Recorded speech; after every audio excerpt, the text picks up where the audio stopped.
Hello and welcome to Pro Trader Strategies Market Commentary for Wednesday, February the 15th. My name's Eric Wilkinson. Some of you may recognize me as the Wolfman from CNBC, Fox Business, or even the Wall Street Journal for my commentary on everything from economic to geopolitical and market analysis. Please keep in mind that everything that we talk about in these daily market commentaries is not a solicitation to buy or sell any of these securities or strategies. At the end of the day, we're here to teach you some different strategies that you can implement into your portfolios, but please do that in your own way. The reason why I can't give you a recommendation on a particular stock or strategy is because I don't know your risk parameters. I don't know what's in your portfolios, and therefore what I'm doing could be counterintuitive to what you are already doing. Having that out of the way, let's get this on. We do have quite a bit of economic data to go over today here in the United States, more so than across the pond for that matter. So let's get started with that. We had the CPI come in at 0.6 versus the expected 0.3. Now this is consumer price index. This is a gauge of inflation for the consumer. And then we have the core CPI coming in at 0.3 versus 0.2, so higher than expected there. We also had retail sales come in higher than expected at 0.4 versus 0.1. And Empire State Manufacturing Index came in at 18.7 versus the 7.2. Capacity utilization waned a little bit with the 75.3 versus the expected 75.6. Industrial production, though, a bit of a pullback there to negative 0.3 versus the positive 0.1 that was expected. We also had National Association of Home Builders Housing Market Index, the NAHB, came in at 65 versus 68. Then we also have Janet Yellen, FOMC president, speaking in front of Congress today, or testifying in front of Congress today. Basically, Fed fund futures are pricing in now, after hearing her for 2 days, a 40% probability of a rate hike in March, so of 25 basis points. We also have Harker speaking later on today. So a lot of things moving. We also had crude oil inventories. Yeah, and crude oil inventories came in a little bit higher than expected, actually quite a bit higher, at 9.5 million barrel build, was expected to be 3.7 million barrel build.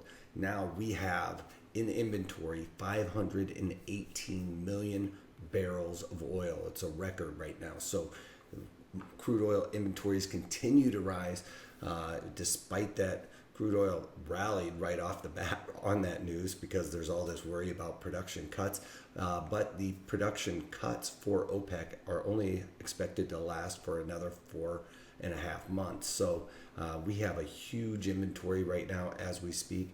OPEC production cuts are only going to last for another 4.5 months. They're going to have to meet at the table again. And in that time, you probably see some people pumping out a little bit more oil while they try to renegotiate or rejigger those deals with all the neighboring countries. So, but with oil at these record highs, we have offshore oil rigs at record highs. We also have newfound shale in Texas. So the new shale in Texas is bigger even than the Balkan oil fields. And the Balkan oil fields are presumed to have as much oil in them as Saudi Arabia. So that being said, now we have twice as much oil, I guess one would say, as Saudi Arabia, albeit ours is more difficult to get out.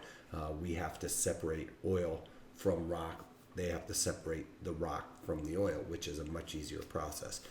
Having said that, we have reached a production of 1 million barrel exports a day. So that is a huge feat for the United States to be exporting that much oil. So part of that's probably trying to lower down some inventories and things of that nature. But having said that, a lot of oil out there, crude oil trying to hold its own weight but can't stay above that value area high. I would really expect to see this oil start to trickle off, no pun intended, to the downside. Then on to gold futures. Gold futures are actually holding their own weight with this equity rally that we're starting to see right now. Gold futures /GC pushing up against that 9-day moving average. Again, I've talked about it before. For the bears to really feel like they're in control of this market, they needs to get below this like 1180 area and 1200, which is a psychological, or 12,000, which is this. 1200, which is the psychological level.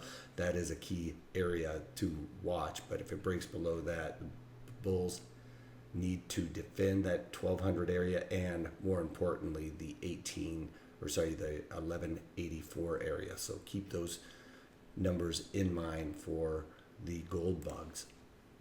Then on to the bonds. Bonds obviously slipping with all this Janet Yellen talk about interest rates increasing. Fed fund futures pricing in a higher probability. Bonds off a little bit, about a half a point, down 16 ticks on the day. Full point would be 32 ticks on the day, and just holding a little bit above that as we speak. Then on to the Dow Jones Industrial Average. Again, we're talking about record highs. It's just going to go on for what seems to be forever, I think, but up another 70 points on the day, and just unabated to the upside. It's starting to look like this is a bit of a capitulation. I mean, I'm maybe out of my mind, but as people start piling into this, when we keep talking about record highs, CNBC, all of these financial networks love it when the market's moving higher because their ratings go up. So they like to pump that kind of news out there. That being said, it gets out to the retail investors and they start piling in. That would create a situation where anybody short would start to capitulate, and when the shorts flip, retail investors come in. That is a very likely indication of a topping in the equities. Then on to the E-mini S&Ps, as you can see, up another day, but just slightly above by a half a tick or so. They were just in negative territory slightly, but have pushed into the positive. As you can see here, we just made those new highs just a matter of 15 minutes ago or so, and the market has started to slip, eyeballing that negative territory. On to what I've done. Procter & Gamble basically came out yesterday, and Nelson Peltz came out and said that he had a stake in Procter & Gamble of $3.5 million, increasing his stake in Procter & Gamble's. That caused the market to skyrocket overnight, the high being $91.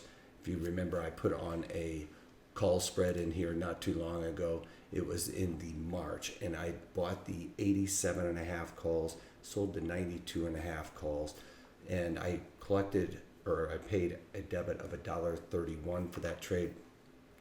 Got that market move idea being here.